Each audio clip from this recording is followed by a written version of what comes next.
Good evening all, good evening, good morning, good night kung saan ang ating time zone ngayon. Pasama siguro ta dito kay panibagong Hindi ko alam ang lugar kasi out of town. Ang akin lang ay may mga nakikita tayo ditong kakaiba.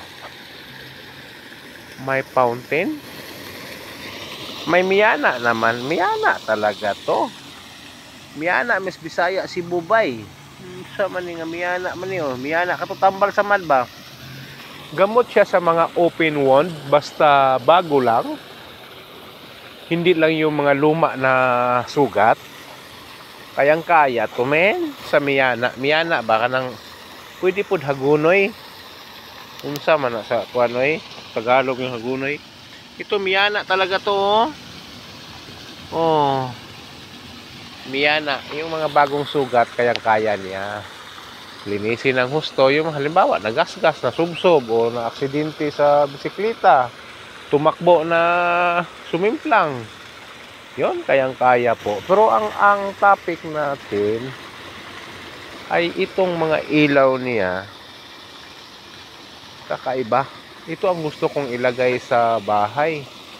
Pag kung sakasakaling pagkalooban, no. Ang ganda kasi ng design, no. 'Di ba? Kung lagyan natin ng fountain, kailangan malapit ka sa waterfalls. Ang ganda naman ng niya, rest house. Mga dream. Hindi ako nangangarap ng bahay, pero yung rest house, ay nako, nakagawa na ako ng isa. Ang liit lang, bamboo crop kasi siya eh. Umabot lang siya kulang-kulang 30 mil. Pero hindi nagtagal. Nabulok sa ulan. Hindi nagtagal. Siguro mga 10 years lang, 15 years. Ngayon, pag gusto mong rest house na matagal-tagalan, elevated siya. Tapos isiminto mo na. Patungan mo na lang ng mga kubol-kubol. Ay, naku, nagtuturo. Akala mo.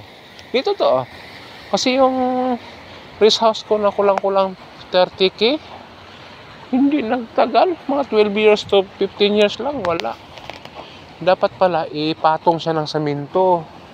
Tulad yan, nakapatong, di ba? Yan, yun ang rest house, nakapatong ng 1 meter, elevated.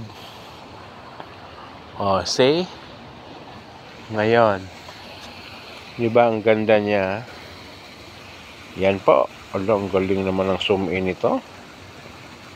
Yan. Okay, yan lamang po ang ating topic ngayon. Wala na talaga akong ibang ma-share. Itong mga tamar dito kasi sobrang dami. Next video natin to. Sige, bye-bye muna. I love you all. Amping-amping ha, mga langga. Nandito na naman ako sa almost 1 hour. Out of town tayo. Hindi ko kasi alam yung lugar eh. Hindi ko pa nabasa yung location dito. Pero ang alam ko malapit sa Orayja, Alicia, ano ba yung kadikit nito? Yung Maater, malayo eh. Basta, i-caption na lang natin. Bye-bye, love you, amping ha, amping, God bless all.